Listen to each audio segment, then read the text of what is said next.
Hi, hello. Welcome to another episode of Isaiah's Newsstand. It's your host, Isaiah Edwards. The date is July 8th, 2023. Hopefully, this episode finds you well, in good spirits, and high hopes. Let's see. As for me, doing pretty good. Feeling overall good. Yeah. Wouldn't say great. I don't know. The rainy day situations kind of got me feeling lazy. But luckily, I was able to beat the rain, got my laundry done, got some donuts in me, so that was fun. I feel like I'm like kind of getting into like a rut, which is a good rut. I feel like when I go to the donut shop, my little local donut shop. Shout out to Jupiter Donuts. I get this raspberry filled donut. This one I got with like cream cheese instead of the vanilla icing, and I had like a raspberry swirl on top. I guess they call it the Red Storm. I'm like, oh, I didn't know it had a cool little name like that. That's cute. Then what else was there? What else did I get? I had a chocolate frosted donut and then another sticky bun. The nice thing I gotta say about the sticky bun, I really wish I just took a picture of it because sometimes I'll be snapping my little foods, but oh my gosh, like it had this like layer of like caramel that had like sat at the bottom of it and like pooled at the side of the sticky bun. And so there was like pecans in there and all that, and like you could literally just have it was like almost like a chip like bite. Oh, so good, so yummy. I was like, I know I need to take a picture of it, but my hands are already sticky, and I hate that. That's the only problem. Like with the sticky bun, it's almost like a Greekish kind of food or something. What I mean by that, like there's like a folklore tale to it. Like there's a curse. I don't know how to describe it, but like it's like there's got to be some kind of drawback. Is what I'm trying to say. And it's like your hands have to be so sticky, and I always like look at myself after, and I'm like, there's just caramel everywhere. How'd this happen? Like I feel like Spider-Man. It's the worst. But it's so good, worth it. Sorry, I'm gushing over food. My bad, my bad, my bad. I'm trying to think, is there anything else to cover? No, if another storm rolls in, that's what you're hearing. If there's any kind of pitter patter, just forewarning or thunder. Let's see here. Speaking of thunder, I'm gonna make some of that right now. Some strange clouds, if you will, and then we'll get into some news. Yeah.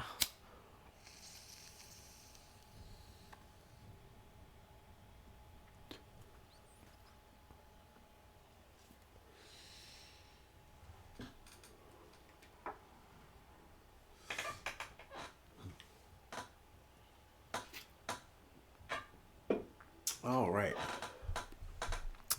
From CBS News, Baltimore. Teen charged in South Baltimore mass shooting that killed two, injured 28. A 17-year-old boy has been charged in connection with a mass shooting Sunday in South Baltimore that left two people dead and 28 injured. The police said on Friday. The teen is charged with possession of a firearm by a minor, assault weapon, possession, reckless endangerment, and handgun in a vehicle. He was arrested by members of the homicide and SWAT team Friday morning after a search warrant was obtained for residence, the police said. The location of the home was not immediately clear. Let's see.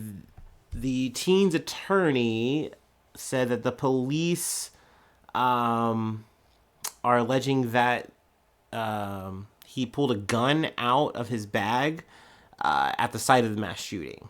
Now, Michael Klinkscale, which is the alleged shooter's attorney, he told the Baltimore Banner that his client was shot when the gunfire broke out. His left leg was wounded, and he sought treatment for it at a local hospital. He was running away from the shooting just like everyone else and was shot. Granted, I think that might be kind of clashing with maybe what happened in the video. I'm not sure if it was between the potential two shooters, whether it was him and then the other shooter.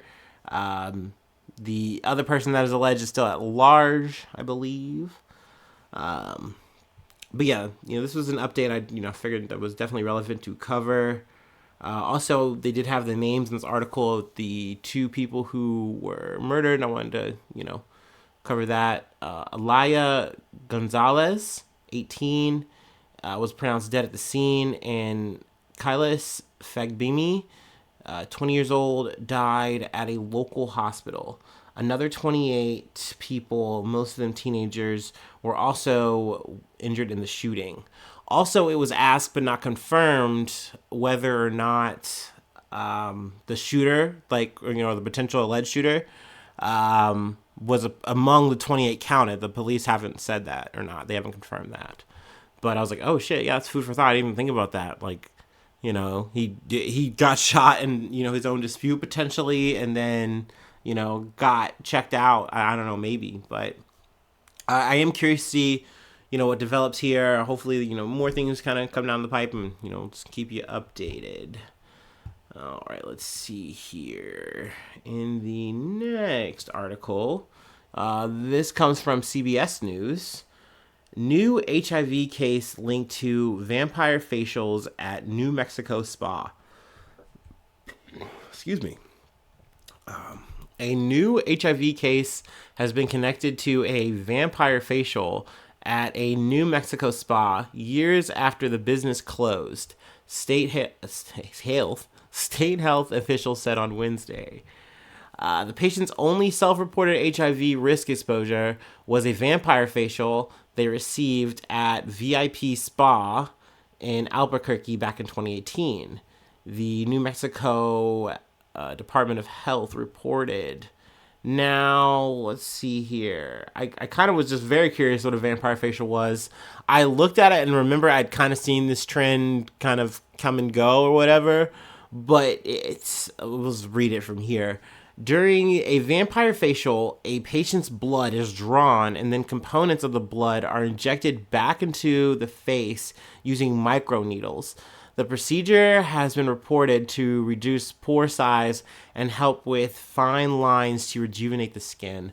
Okay, this process really makes me kind of queasy because I hate blood. I'm not a blood guy. Definitely could never be a blood boy. Okay, you feel me?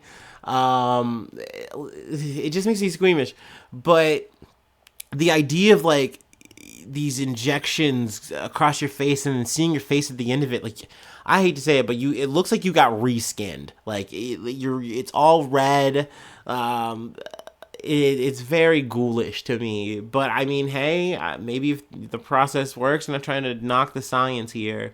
But let's see. The health department is urging former clients who had any type of injection-related service, including a vampire facial or Botox injections at the VIP spa, to get tested for HIV, hepatitis B, and C. More than 100 former clients were tested in 2018 and 2019 as part of the initial investigation. But health officials said former VIP clients should be retested even if they initially tested negative. Which, that's obviously sound logic. Sometimes you can, obviously test negative, but it's still dormant. It's not active yet. And then, it can become active. Also, to get retested, it's going to be free for these people. They just have to come in, to a certain spot, I think. And obviously, it's really sad and unfortunate for these people. Essentially, I'm not anti, any kind of cosmetic surgery or whatever. I think at the end of the day, if you want to do a thing to make yourself feel good and you have the money to do it, well, shit, the world we live in, the times we live in, go off, honey. Do it. Go berserk, You want to get that new fresh skin, pop off. You want new boobies, new booty, go crazy. That's fine. But it's definitely a shame no matter what kind of, situation it is, you're trusting, a medical professional. At least that's what I would call it here. And, they aren't doing the proper procedure and they aren't doing proper sanitization, things like that. And it can lead to just really bad situations. So obviously it's a shame. It's really fucked up. Hopefully there aren't more cases like this out of this VIP spa situation. But former VIP spa owner Maria Ramos de Ruz pleaded guilty in June of 2022 to 5 felony counts of practicing medicine without a license. She was sentenced to 3.5 years in prison. Now, I wouldn't be surprised if this person who contracted HIV probably has now a very fresh lawsuit to maybe cash in here and maybe try to get if there's any money to be had. I don't know. And potentially any others who, might have this from this incident in the future. So, yeah, I thought that was a little bit of an interesting tidbit to talk about. Let's see here. From the Associated Press, at least 16 people, including 3 children, were killed by a leak of a toxic nitrate gas being used by illegal miners to process gold in a settlement of closely packed metal shacks, South African police and local officials said late Wednesday. Emergency services initially announced that as many as 24 people might be dead in the Angelo settlement of Boksburg, a city on the eastern outskirts of Johannesburg. But police and Gauteng province premier Penyaza Lesufi later said the number of deaths have been confirmed as 16 after the recount of the bodies. It's not a nice scene at all. It's painful, emotionally draining, and tragic, said Lesufi, who visited the scene. So I think apparently the situation that kind of went down here were these miners, they needed this gas as, part of their process, and they had it stored away, but there was a leak, and I believe they kind of spotted it when they got on the scene because all of the gas had kind of leaked out, but it looked like it had leaked out in the town. I think it was like something of like 100-meter radius. But essentially when I was coming into the story, I was thinking it was going to be like an explosion, but no, it was definitely something like more subtle. And, when you have a gas leak, maybe there's a smell in certain kind of situations. I'm not sure when it comes to the nitrate, but, essentially it killed some people, which is very sad. Police said the 3 children were killed were age 1, 6, and 15. 2 people were taken to the hospital for treatment. They also go into a couple other cases involving Boksburg with truck carrying liquefied petroleum. I'm not sure if we've covered that or not. It took place around Christmas. Let's see here. There was around 100 yards. I guess that's in American for my local listeners like myself. Investigators were searching through narrow alleys between shacks, cast into darkness by the lack of street lights, a common situation in deeply impoverished informal settlements found in and around South Africa's cities. They go through more of the police detail. Let's see here. There was one more thing I did want to cover before I moved on. This was a story I heard. I don't remember when it happened. Yeah, last year. Was it last year that this took place?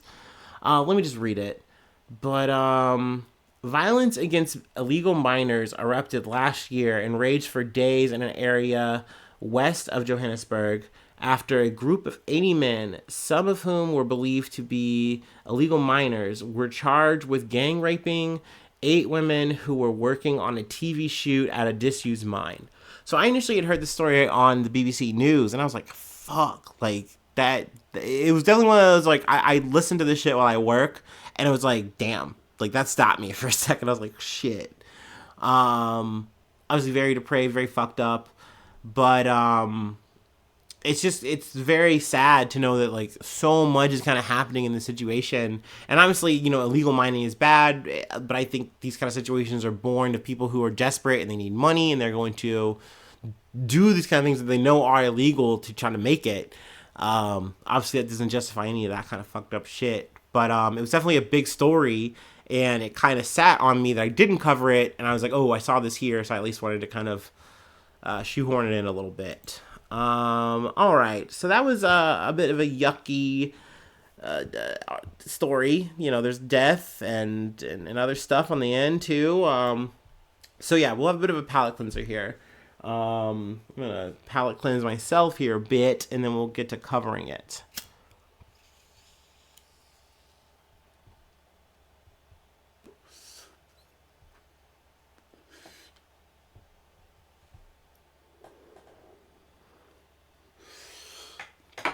Ooh.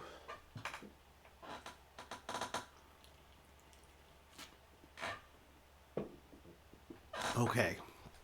All right. Our last article is from Complex. New Jersey judge under investigation for rapping along to Nas and Busta Rhymes on TikTok. This was Judge Gary N. Wilcox of New Jersey, who is under investigation after he posted various videos on TikTok of him rapping along to music from Nas and Busta Rhymes, among others. As reported by the New York Times, a complaint submitted to New Jersey's Advisory Committee on Judicial Conduct shows that Wilcox used a synonym Sal Tortorella to share around 40 videos between April of 2021 and March of 2023. Of the content he shared through the account, at least 11 were considered inappropriate and brought disrepute to the judiciary. Some of the songs he lip synced included Get Down by Nas, Touch It by Busta Rhymes, and Rihanna's Jump.